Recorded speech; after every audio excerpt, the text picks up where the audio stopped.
जय जय भारत साथियों, स्वच्छ भारत स्वस्थ भारत समृद्ध भारत के साथ वैष्णव ग्रुप के यूट्यूब प्लेटफॉर्म पर आपका हार्दिक स्वागत है। आज का जो फ्रेंड्स हम सेशन जो लेकर आए हैं वो लेकर आए हैं हमारा जो एमपीपीएससी प्री जो यूनिट 10 है, जिसमें हम जो आज जो ले रहे हैं वो मध्य प्रदेश का लोक साहित्य। अगर लोक साहित्य में अगर देखा जाए जो है जनमानस में जो साहित्य जो प्रचलित होता है वही होता है लोक साहित्य। लोक साहित्य में अगर देखें जिनमें जो सब टॉपिक्स होते हैं, लोकगीत आते हैं, इसमें जो है लोक गाथाएँ आती हैं, लोक गायन आते हैं। लोकगीत और लोक गायन सेम ही हो गए, लोक नाट्य हो गए, लोक कथा और लोक गाथा, ये इनमें क्या होती हैं सारी जो है इसमें सब टॉपिक्स होते हैं। ये चीज़ें जो हमें यहाँ पर प्री के लिए जो हमें सारी चीज़ें यहाँ पर डिस्कस करनी है। अब जो अगर देखा जाएगा तो हम सबसे पहले फर्स्ट ऑफ ऑल जो लेंगे वो यहाँ पर लेंगे हम लोक गीत को यहाँ पर लेंगे, लोकगीत या लोक गायन। लोकगीत में अगर देखा जाएगा तो हम निमाड़ क्षेत्र के लोकगीत को लेंगे, फिर मालवा क्षेत्र के और बुंदेलखंड और बघेलखंड, इन सारी चीज़ों को हम डिस्कस वन बाय वन यहाँ पर करने वाले हैं। निमाड़ क्षेत्र में अगर देखा जाएगा जैसे कलगी तुर्रा, फाग, गरबी या काया खोज, जिसे मशान्या भी कहा जाता है ना। फिर संत सिंगा जी के जो है लोकगीत होते हैं, गायन होते हैं वो। फिर मालवा क्षेत्र में देखा जाए तो भरतरी की जो कथा होती है वो लोक गायन के रूप में। फिर संजा गीत जो होते हैं वो, फिर हेड गायन, फिर बरसाती वार्ता। बुंदेलखंड में अगर देखा जाएगा तो फिर बम्बुलियाँ, फिर अगर देखा जाए तो आल्हा, फिर बेरायता। फिर देखा जाए बघेलखंड की अगर बात हम करें तो बघेलखंड में बिरहा, एक घोटुल पाटा, फिर देवारी और फिर पंडवानी। इनमें जो है वन बाय वन सारी चीज़ों को हम क्या करेंगे, वन बाय वन यहाँ पर डिस्कस करेंगे। अभी जो हम स्टार्ट करने वाले हैं वो करने वाले हैं निमाड़ क्षेत्र में जो प्रचलित लोकगीत या लोक गायन कौन कौन से रहे हैं उनको हम वन बाय वन यहाँ पर देखेंगे।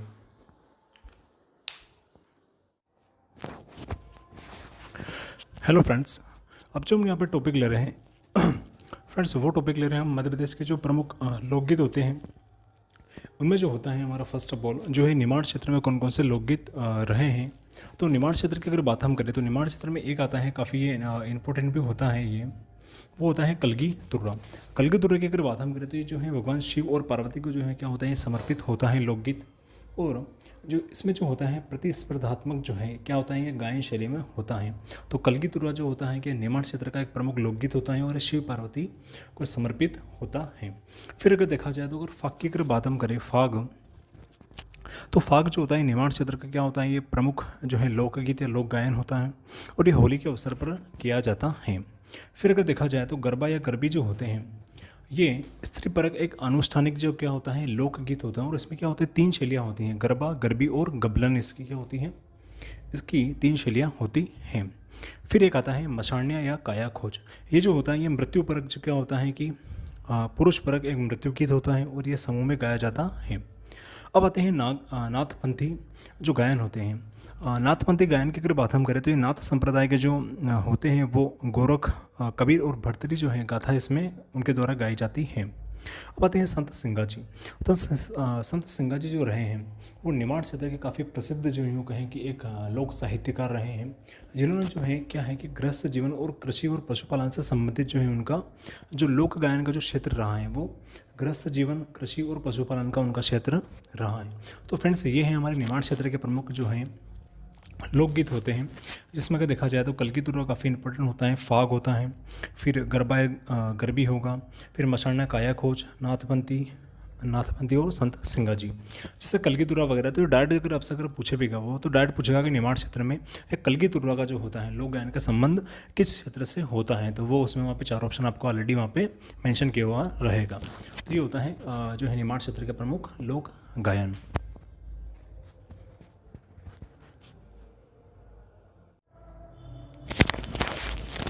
हेलो फ्रेंड्स, अब जो हम देख रहे हैं यहाँ पे वो देख रहे हैं मालवा क्षेत्र के प्रमुख लोक जो है गीत कौन कौन से रहे हैं, जिसमें अगर देखा जाए तो एक आता है तेजाजी कथा।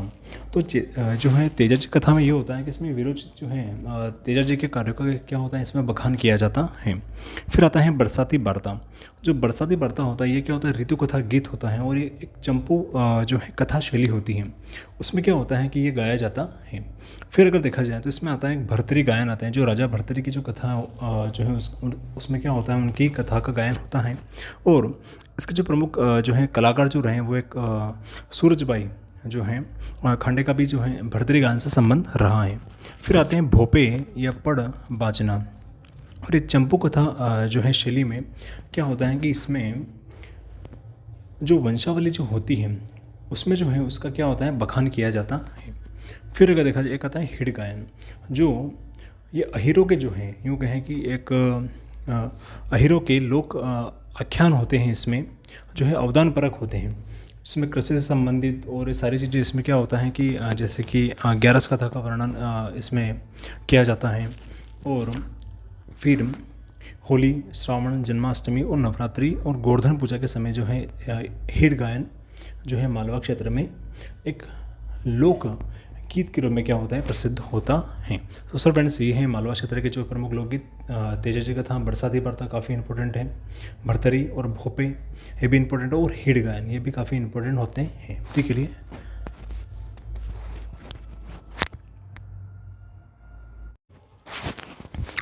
हेलो फ्रेंड्स, अब जो हम देखने जा रहे हैं वो देखने जा रहे हैं निमाड़ और जो मालवा में जो क्या होते हैं, जो कॉमनली जो होते हैं कुछ लोकगीत या लोक गायन होते हैं, जिसमें कि देखा जाए तो वो सबसे पहले आता है निर्गुणिया।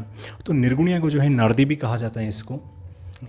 तो इसका एक नाम ये होता है, इसको नारदी भी कहा जाता है। फिर जो है निर्गुण जो होता है वो निर्गुण ब्रह्म की उपासना से क्या होता है, संबंधित होता है। और प्रहलाद से जो टिप्पणियाँ रहे हैं, जिन्हें भारत सरकार के द्वारा 2011 में पद्मश्री सम्मान से सम्मानित किया गया है, इनका संबंध जो है निर्गुणीय गायन से रहा है। और इसमें जो है एक तो आता है एक तारा और एक आता है खड़ताल। ये इसके क्या होते हैं, वाद्य यंत्र होते हैं। इसके प्रमुख ये क्या होते हैं, वाद्य यंत्र होते हैं। फिर जो आता है वो आता है लावनी आता है। लावनी निर्गुणी दार्शनिक गीत होता है। फिर संध्या गीत जो है, ये सबको पता ही है कि मालवा की जो है किशोरी की जो बाल्यावस्था की कोमल भावनाओं के ये क्या होते हैं, गीत होते हैं, जो गोबर और इनसे क्या होते हैं, बनाए जाते हैं।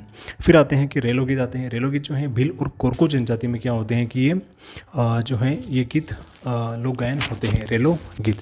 सो फ्रेंड्स, ये है कौन सा, तो निर्गुणिया काफ़ी इंपॉर्टेंट होता है इसमें, और एक जो है रेलो गीत है, और एक लावनी भी काफ़ी इंपॉर्टेंट होता है। और मालवा के संदर्भ में संध्या गीत भी काफ़ी इंपॉर्टेंट होता है। तो ये है मालवा और निमाड़ के जो मिक्सिंग कुछ प्रमुख लोक गीत निर्गुणिया, और जो एक तारा और खड़ताल जो है वाद्य यंत्र पर किया जाता है। और प्रहलाद से टिप्पणी का जो संबंध वो निर्गुणीय गायन से रहा है, और निर्गुण ब्रह्म की इसमें उपासना से संबंधित होता है। फिर होता है रेलो गीत, जो भील और कोरको जनजाति में क्या होता है, प्रचलित होता है।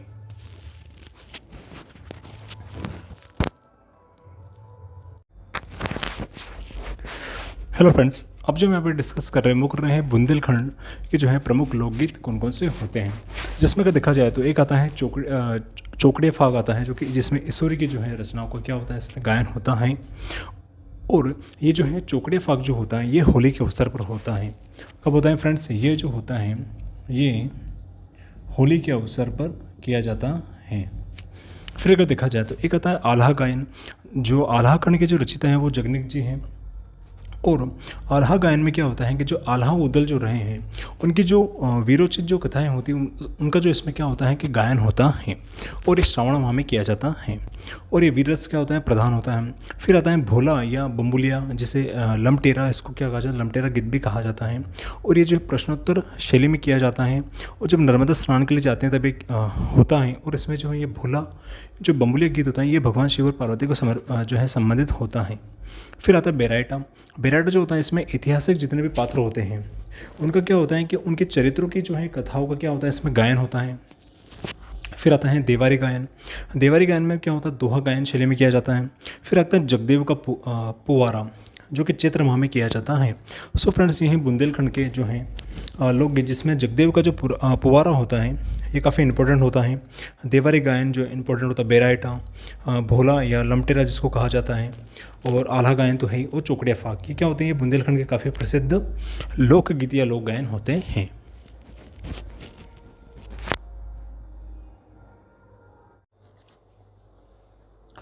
हेलो फ्रेंड्स, अब जो हम यहाँ पे देख रहे हैं वो देख रहे हैं बघेलखंड के प्रमुख लोकगीत। तो बघेलखंड के जो प्रमुख लोकगीत की अगर बात हम करें तो जिसमें आता है, एक तो आता है हरबोले, या जिसको कहा जाता है बस देवा भी इसको कहा जाता है, जिसमें जो है कथाओं का जो गायन इसमें किया जाता है। फिर आता है बिरहा। जो बिरहा जो होता है ये क्या होता है कि जो विरह गीत होता है, और ये श्रृंगार परक जो होता है, ठीक है। फिर आता है विदेशी, जो कि है सुनसान जो जगह होती है जैसे जंगल वगैरह में जाकर ये क्या विदेशी जो है लोकगीत का गायन किया जाता है बघेलखंड के क्षेत्र में। फिर आते हैं बांस गीत। बांस गीत की अगर बात हम करें तो ये मोर ध्वज या कर्ण की जो कथाओं पर ही क्या होते हैं आधारित होते हैं। और जो बांस गीत होता है ये क्या होता है महिला परक होता है ना, यानी कि महिला केंद्रित क्या होता है ये बांस गीत होता है। फिर आती है पंडवानी। पंडवानी जिसमें जो है पांडवों की कथा की जाती है। और फिर आता है घोटुल पाटा जो कि मृत्यु परक गीत होता है। फिर आता है ददरिया गीत आता है जो कि सामूहिक जो है सवाल जवाब की जो शैली होती है उसमें क्या होता है कि ददरिया लोकगीत गाया जाता है कहाँ पे बघेलखंड क्षेत्र में। तो बघेलखंड क्षेत्र के जो प्रमुख जो लोकगीत हो गए वो बसदेवा, हरबोले, बिरहा, विदेशिया, बांस गीत, पंडवानी और घोटुल पाटा और ददरिया गीत। सो फ्रेंड्स ये हैं सारे मध्य प्रदेश के प्रमुख लोकगीत। अब जो नेक्स्ट जो हम डिस्कस करेंगे वो करेंगे लोक नाट्य को।